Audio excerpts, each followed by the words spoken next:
including Man City disappointment, Arsenal disappointment. We begin with their L's. What's going on over there? We begin with your team. One thing is this. We've been having a crazy run of losses. Yes. That's 4 in a row. Yeah, I think it's kind of... it's funny because we won 4 titles in a row. Now we are losing 4 games in a row. Yes. So that's kind of funny. But anyway, looking at how we performed, especially in those 4 games, yes, I'd say they're kind of it's like a deja vu. When you look at how we performed in the first halves of those games, then you look at the second half, it's more or less kind of similar. We performed really well in the first half, then the second half we kind of slack off. Yes. Then the teams, the opponents, they tend to come up and show their game, and they tend to overrun us at some point. That's how we lose the game. When you look at when we played against Sporting, how we played against Brighton as well, we were the first ones to score. But then coming on to the second half, yes, those guys overrun us. And I'm not a happy fan. Of course, you would want your team to win every day, but that can't happen. You can't be perfect. Yeah. Given the fact that you come from, I mean, it's Man City. Yeah. Every time there's a fixture of Man City, chances are high that many people will say Man City is going to win. Yeah, watu wabetu waliumia. Yeah. So essentially that means that there's something wrong that you're doing. Are you going back to the drawing board? I think it's back to basics. But the thing that really worries me, it's not the result really. It's how we are losing those games. The performances are the things that are really... crucial. Yeah, because you can lose, yes, but you maybe at that point you had your best performance, but losing in such kind of a way, losing badly, having a bad performances as especially against teams that generally you would beat them 9 out of 10 times. Yeah. It's kind of worrying for me. But all in all, from what Pep said, especially after those games, yes, is a good sign for me. Okay. Because I think we have a lot of things that we need to analyze and go back to basics. Okay, interesting. What is your general feeling on the L's that they got in the last 4 games? DJ Gaza King, what's up from your own point of view?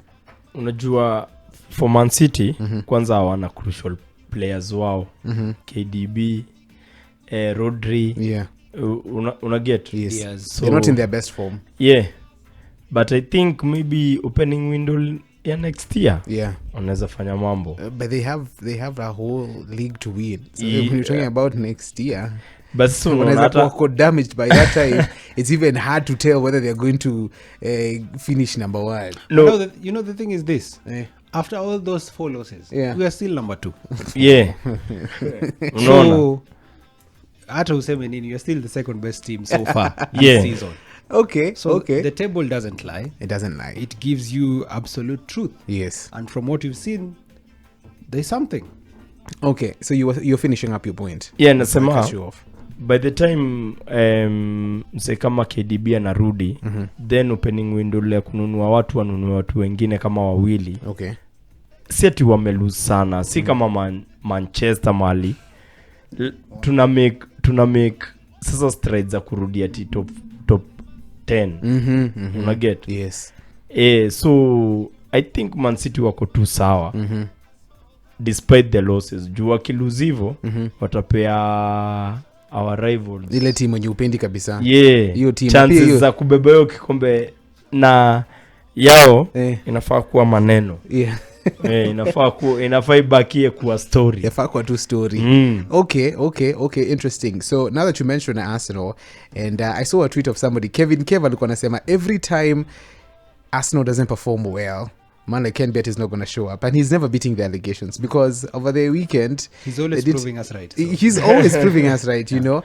So what went wrong with Arsenal? I've also seen tweets of so many Arsenal fans saying that he inaenda venye kunaenda inaenda. Things I could say basically 4 things: lack of creativity, lackluster in the performance, lack of intent, especially in the final third of the box, and lack of oomph, you know.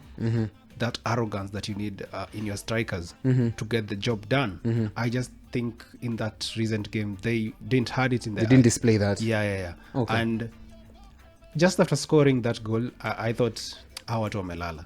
And from the way Chelsea were able to get that goal, I think Chelsea could have really gotten something out of it. They The are. two last minute karibu walale class. Okay. Karibu. Karibu, but Mungu ni nani? Okay, if you gauge between those two games, Yeah.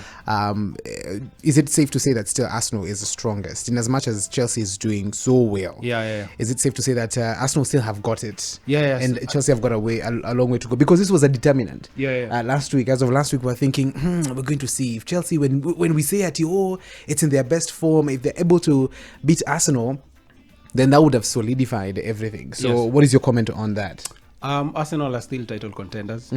Chelsea still have a long way to go because generally it's a young team. When you think about the Chelsea squad that won the Champions League, it's only one player who's left at that team. That's Reece James, and he's barely starting at Chelsea. Okay. So it goes on to tell you that this team still, it doesn't have the pillars, the spine. Yes. It's still a team that is learning how to play, because when you think about it, when Chelsea goes up against the big boys, they sometimes tend to go into their shell. Okay. But that comes with experience and age. All right. That's so I'm not too worried about Chelsea, but when you compare these teams, Arsenal are above them. All in terms right. of quality. Interesting. Okay, so you can